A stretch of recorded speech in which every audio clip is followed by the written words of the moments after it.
This is a 1:8 scale Formula 1 racing car that LEGO will officially launch on the first day of March. LEGO Set 4207 Ferrari SF-24, the newly SF2 front push and rear pull suspension system, the gearbox that is added to the 1:8 scale F1 set for the first time, the design of large modules for the whole vehicle, the rear cover that can be quickly disassembled as a whole.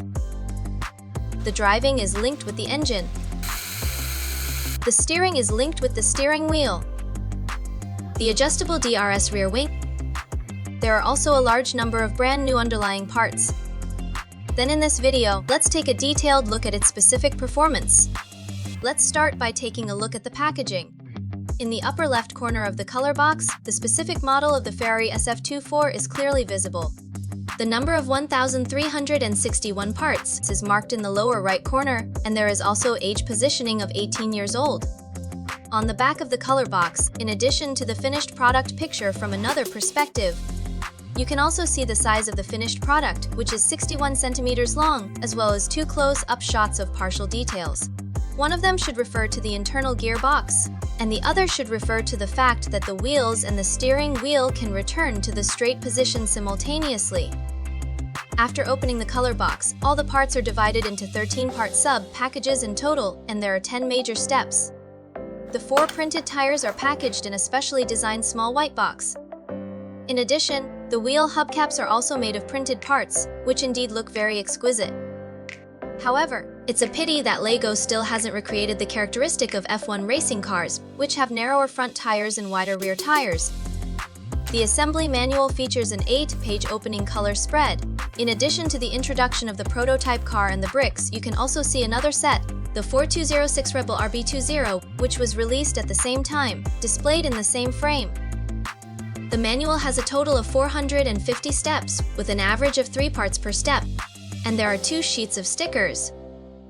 The new parts released along with this set include a new 7x8 fork arm part numbered 5480. On the side close to the wheel, there is a protruding structure with a pinhole that is 1 unit in size. This design is beneficial for the installation of push rods, tie rods, or shock absorption components.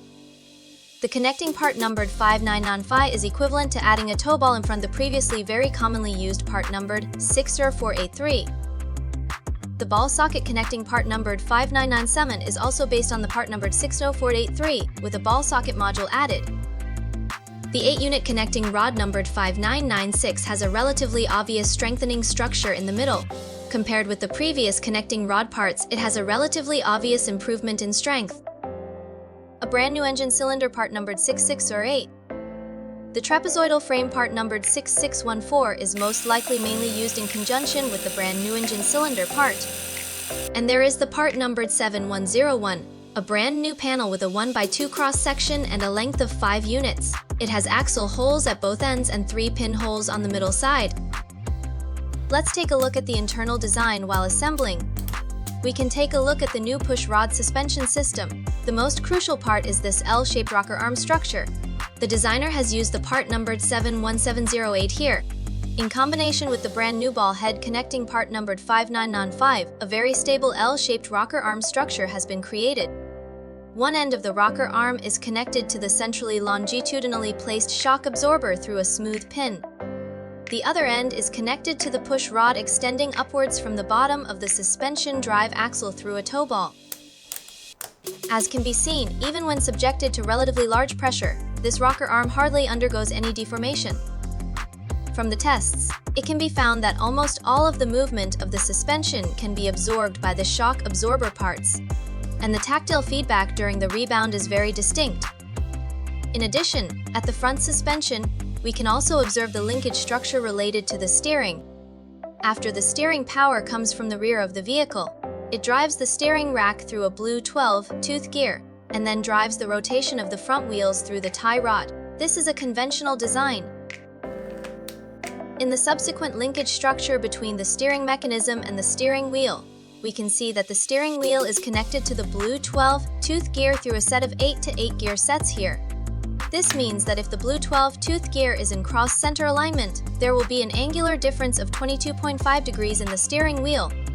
That is to say, the steering wheel cannot return to the straight position completely synchronously with the front wheels. So the solutions are while keeping the suspension drive axle in the centered position, or in other words, when the lower rack is completely centered, rotate this blue 12-tooth gear by 1 tooth, that is to rotate it by 30 degrees.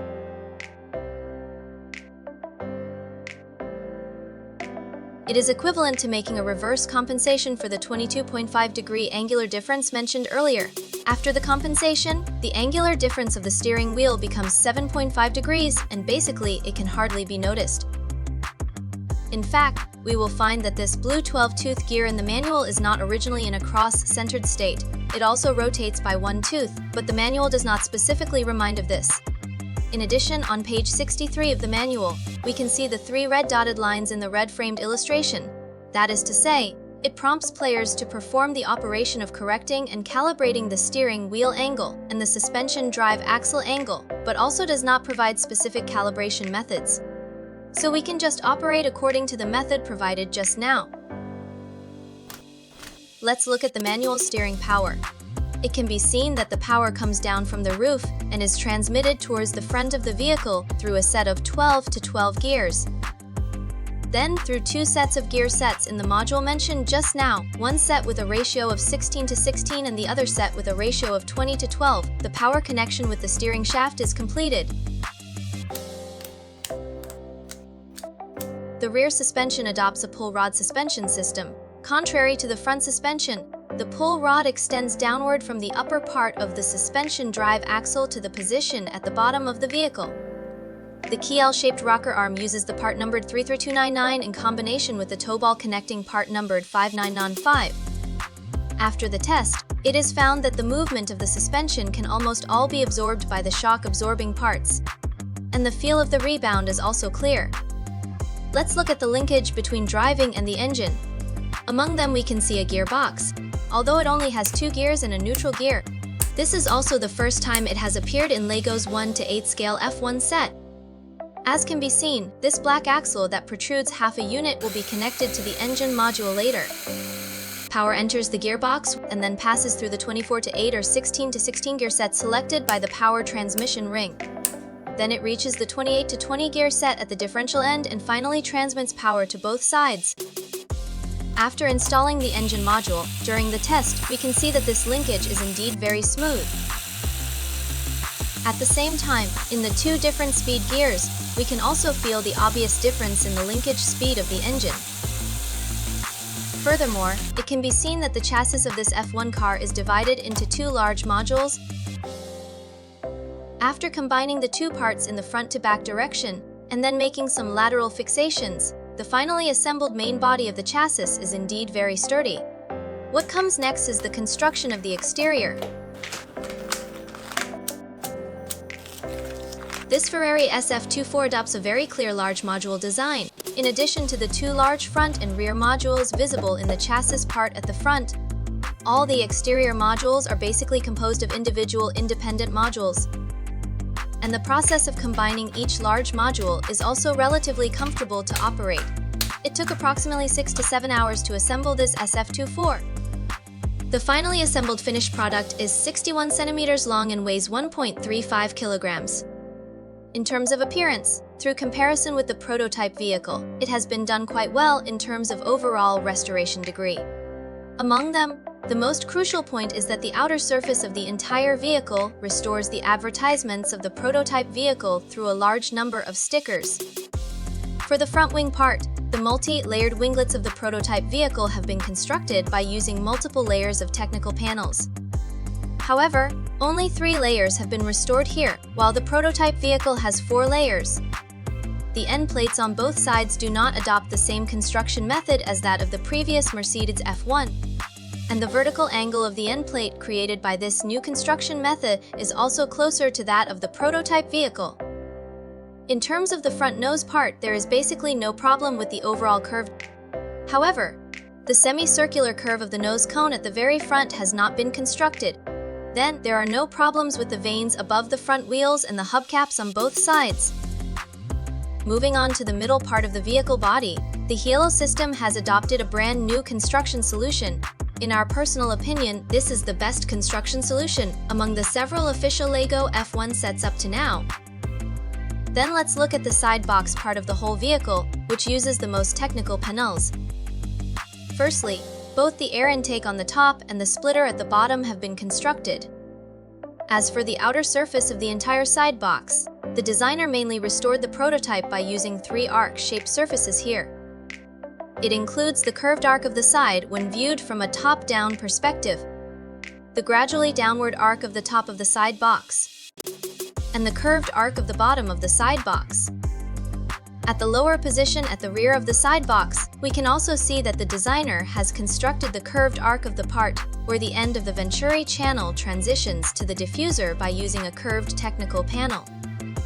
Finally, let's move on to the rear of the vehicle. We can see that the DRS rear wing, the end plates on both sides, the diffuser at the rear of the vehicle are all present, and the taillights in the middle are also included. So, in terms of the appearance, what do you think of the degree of restoration of this? In terms of functionality, first of all, there is the rebound of the front and rear suspensions. The brand new front push and rear pull suspension solution not only conforms to the settings of the prototype vehicle. After testing, its rebound performance is also very reliable. The travel of the suspension is very clear, and it even feels that the travel is slightly on the larger side. Then there is the linkage between the driving and the engine. Pushing the shift lever forward puts it in the high gear. In this case, the engine linkage speed is relatively slow, and one might even hardly feel it when pushing the vehicle. When it is shifted to the middle position, it is in neutral gear and the engine is not engaged. When the shift lever is shifted backward, it is in the low gear, and the speed of the engine linkage is relatively fast. We can also pull out the entire rear cover backward and then remove it. After that, we can observe the linkage situation of the engine very intuitively here. Next is the linkage between the steering and the steering wheel. The steering is controlled by the gear knob on the roof, and the test here shows that there is no problem. The steering wheel and the front wheels can basically return to the straight position simultaneously. However, just as mentioned in the review, there is actually an angular difference of 7.5 degrees, but it is basically imperceptible. Finally, the DRS rear wing can be manually adjusted, and of course, there is no problem with that either. In terms of firmness, the test results show that it is relatively sturdy. Whether holding it from the front and back, from the left and right, or supporting it in the middle, there is no pressure at all when it comes to daily handling and playing with it. Including the vibration test, no abnormally loose parts or modules were found. Considering that the internal structure of this F1 car is not very dense, it should be relatively feasible to convert it into a dynamic version that can run on the ground. Okay, so that's all about this Ferrari SF-24 overall. As a 1:8 scale F1 model with over 1,000 parts, if it is compared with a supercar, it actually only reaches the level of a 1:10 scale. So, in terms of functionality, the room for the designers to showcase their creativity is indeed not that large. But with the newly designed and excellently performing front push and rear pull suspension scheme, especially the related underlying components, as well as the gearbox that has been added for first time in a 1:8 scale F1 model, it may still bring some surprises to the players to some extent. So here comes the final question. If you were a product manager of LEGO, which one of the following options would you add to the next 1:8 F1 model? Option A, tires that are narrower in the front and wider in the rear. Option B, the more complex gearbox. Option C, the complete restoration of the Venturi channel. Option D, fully printed parts. Then you are all welcome to leave your opinions in the comment section or as bullet comments. Well, that's all for this review. See you in the next video.